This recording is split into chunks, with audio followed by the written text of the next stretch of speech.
Good afternoon. My name is Heather Bell. I am the Director of Membership with the Orange County Chamber of Commerce.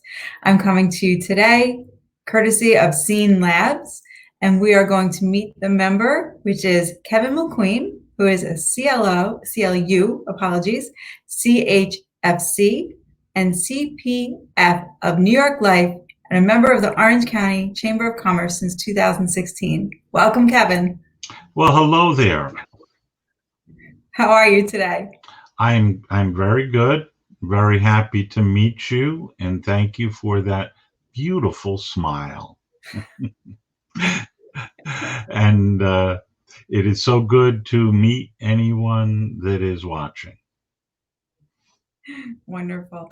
Kevin, I've heard some really amazing things about the kind of company that New York Life is. And in fact, you've been with them for 41 years, and that really speaks volumes. What makes you stay? Well, here's the thing. It is a great company. Company's been around for 175 years. And I was doing a little math about it, and I figured out that I'm here for one out of every 4.2 years since the beginning of the company. And as you can see, I'm working out of my home right now, but that's to keep all of my clients safe and me safe. But we are doing more and more Zoom meetings with clients, and we're taking care of them. And to the question of why I stayed, every time that I was helping a client, I realized that the company was a fantastic resource because they would always have good things available for the client. And as long as I was seeing enough people, I didn't feel forced to make them take something that they shouldn't have. And uh, once I once I got going, I realized as long as I'm seeing enough people, all I have to do is understand what their circumstance is and tell them what they should do. And now often, if I meet someone who is struggling to get by, and the thing I say to them first is, hey, listen, the first thing that you need to do financially is make sure you have 3 to 6 times your monthly savings in liquid savings. And once you get going with that, then we can talk about other things that you ought to be doing, insurance, because in financial planning, you take care of things in terms of uh, timely priorities, near term, intermediate term, and long term. And the immediate thing to take care of is adequate liquid savings and adequate insurance. Yeah, And that's very important, and most people don't realize how much they should really have. that's right. That's right. And I help them work through it.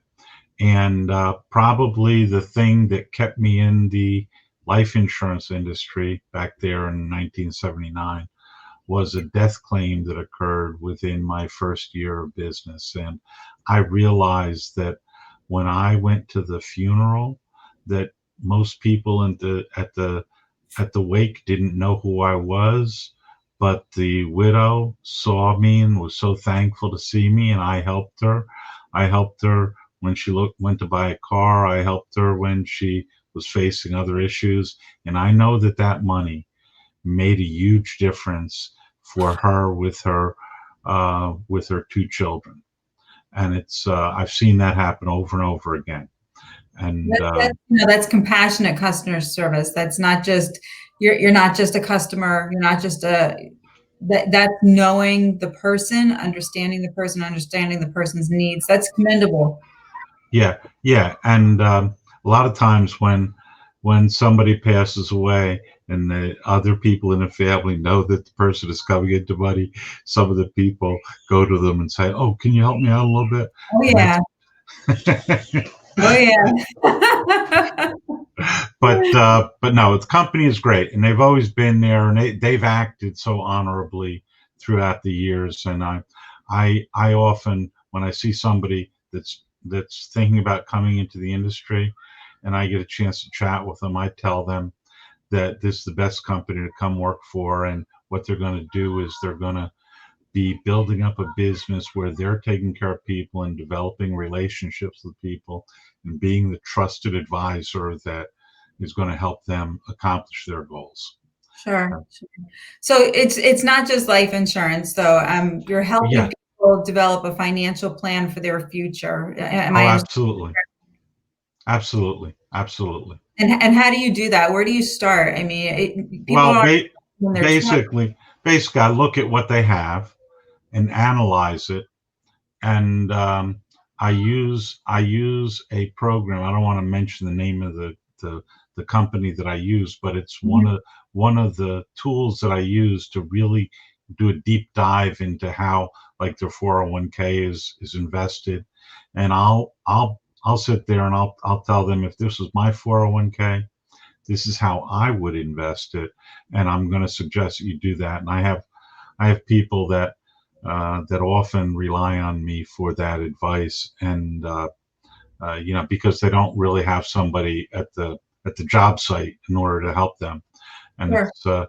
it's really I enjoy it so much, and I really and I tell people that I'm at a point now where I don't need the next sale. I just want to help people. I want to find out what you need and tell you. And if you decide to use me, fine. If you decide to use somebody else, that's okay too.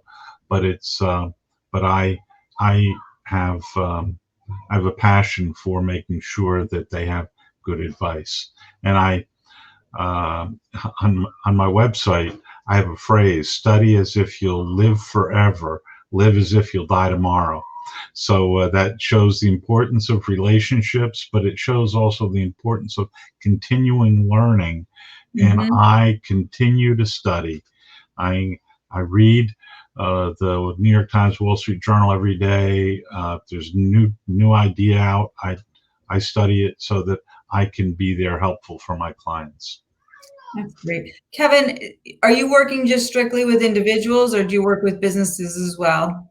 Well, I work with businesses too, but often the businesses that I work with are like a sole proprietor that has a few employees, and I help them, and then I help the employees, etc. And So it's ideal for a smaller business to contact you and say, we want to bring this benefit to our employees. oh yeah, yeah, and it's and I try to help them have a good retirement plan that doesn't cost them a lot of money.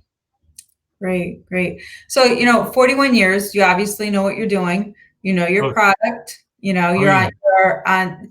I've heard, little birdie told me that you were a $1 million round table, right? Round top table, 6% of the producers worldwide.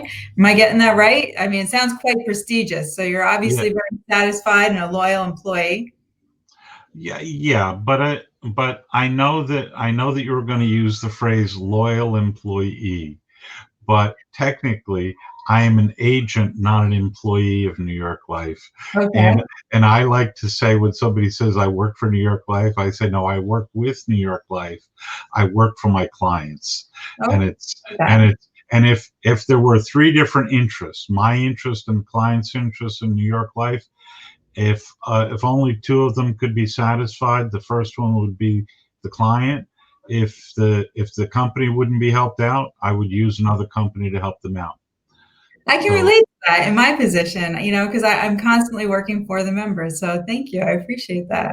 yeah, yeah, yeah, and it's and the truth is that, well, life insurance, long-term care. I just read something put out by a law firm about long-term care, and it's long-term care is important, and but I also retirement plans, 401ks, IRAs, Roth IRAs. I try to get people when I'm looking at what they have to say that it's good to have more money in the Roth IRA or in life insurance, because those are two different products that when you take money out, you can get money out income tax free. And I tell people that in retirement, you know what? It's good to have choices of where to take the money from. And then I get people to say, well, wait a minute, why don't I just take it out of the tax free thing? And I said, well, you might want to leave that as something that goes to the beneficiaries you want to take care of, you know, because they might be Great. in a higher tax bracket than you are. Wonderful. That's great advice. And, it's not something you learn in school. So you need that financial advisor to really break it down for you in a manner that you're going to understand. Um, that's what happens so often is it's not broken down in a manner that's understandable, and people get involved in programs or investments that they really just don't really appreciate or understand what they're doing with their money. So thank you for doing that. There's something else that I wanted to touch on. When we spoke earlier, you had mentioned that New York Life was probably one of the most ethical companies in the financial services world. Tell me about that. Okay. Well, here's the thing. Because I know that you raised that question before, I looked up the New York Life Foundation, which has done a tremendous job through the years.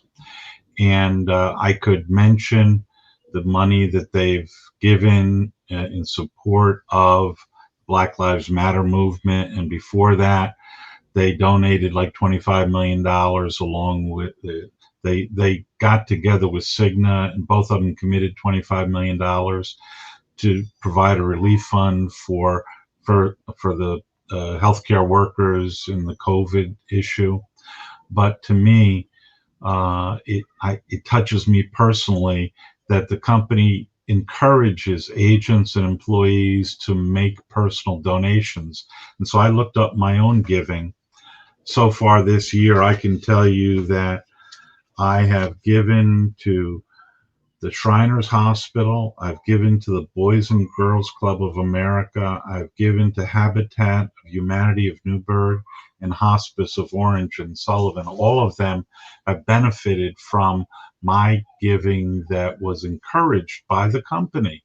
And some of them they match. I don't know which ones that right now off the top of my head. I don't remember which ones they match, but it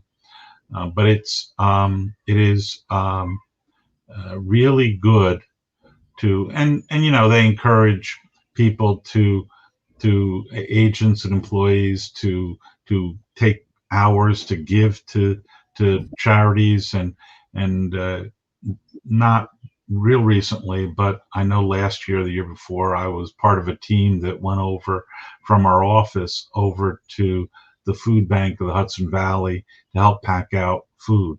And it was good to see that end of it because I see a different end of it from a food pantry in my church.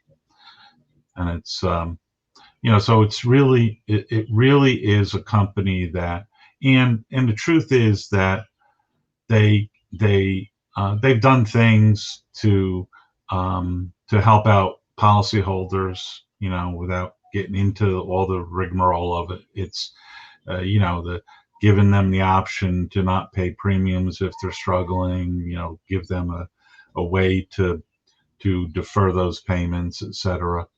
And but it's really every time that an individual issue came up with a policyholder, it always seemed to me like the company did the right thing. So I have personal experience of things that happened that, matter of fact, well, I don't want to mention that. That would give away some personal information. but it's, but I've seen death claims that were paid out very quickly. And I read some of the legal stuff about other life insurance companies and other life insurance companies that might have fought the claim, and New York Mhm. Life didn't. So I've seen it like up close and personal how ethically the company operates. So I'm happy to be with the company, and I'm it's not that I don't every now and then get annoyed with them. I do, but it's kind of interesting when I call the service center and talk to somebody in the service center that's out in Dallas or Minneapolis or Cleveland, and I just ask them how they're doing, how long they've been with the company. Every one of them seems very happy with working with the company. So it kind of speaks volumes about how Yes. good the company is. But And it's not, New York Life is different than most corporations because it's a mutual company. It's owned by the policy owners. So there's not some stockholder that's looking to get a profit out of it. So it's really kind of a unique corporate entity. There were a number of them that were formed, either mutual companies or fraternal companies in the 1800s, and a lot of them have converted. New York Life hasn't. Thank you so much for sharing so much information with us, Kevin. And if anybody would like to reach out to Kevin, his information has been scrolling on the bottom of the screen. It's kjmilqueen@ft.newyorklife.com. You can also find him in the membership directory if you go to orangeny.com as well. Thanks for joining us today, Kevin. Oh, it was certainly a joy for me to share all of that with you. And thank you so much. And any member that might be watching that, know that you ought to tell people in your life that they matter to you. And if that's the kind of person that you'd like to have helping you with your investments or any of your insurance concerns, yeah, you can reach out to me. But if you just want a second opinion on what you're doing, I'll give it to, again, as I said before, I don't need the next sale, and I love helping people. That's so generous of you. Thank you so much, Kevin. We're so blessed to have you as a member of our chamber. Thank you. Okay, bye. Orange County, we also have a Meet the Member on Wednesday. You'll be enjoying Lynn Alencione, our CEO and president. She'll be meeting with Recap. I wish you all a very happy and safe 4th of July. On Monday, Lynn Alencione will also be meeting with Tool Factory Outlet. Thank you so much.